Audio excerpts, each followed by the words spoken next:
ipararating sa inyo na aming ibabahagi sa inyo. Aming napag-alaman na ang mga turista pala dito ay pwedeng magtrabaho. Subalit mag-iingat lamang tayo. Ang trabaho ang maghahanap sa inyo sa hindi tayo mahihirapan na maghanap ng trabaho dito. Kumbaga yung trabaho na maghahanap sa atin. Kaya isang tip ang aming maibabahagi sa aming napagtanungan at aming napag-alaman.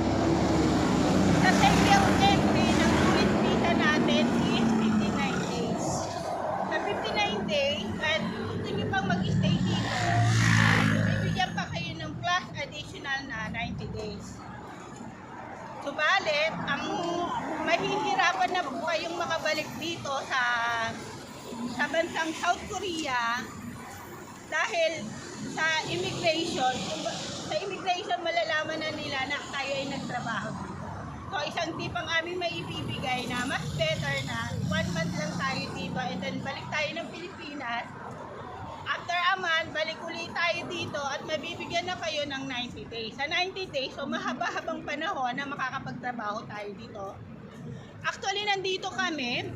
Ang sistema dito ay every Monday to Friday ang trabaho ng mga worker dito. So, hirap kami makapag-market. Hirap kami makausap namin yung mga worker, lalo na sa mga matatagal na dito ng mga Pilipino at mga may asawang mga Koreano dito. So, ang pagkakataon lang namin na makapag-market kami is Saturday, Sunday.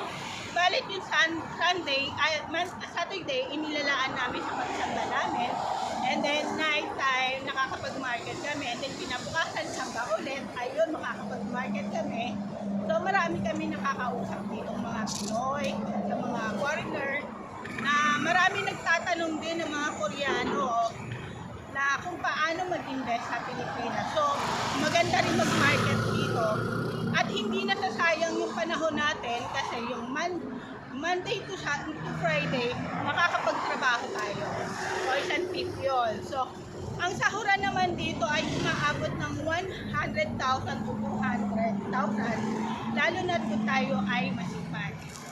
So, isang tip ang pinarating sa inyo, isang bahagi na aming nalaman.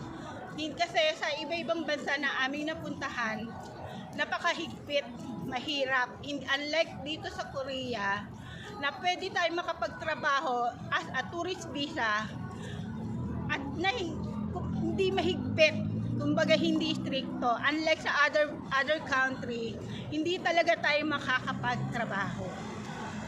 So, yan ay isang tip na aming naiparating sa inyo mula sa DWBL Largan na Pilipinas.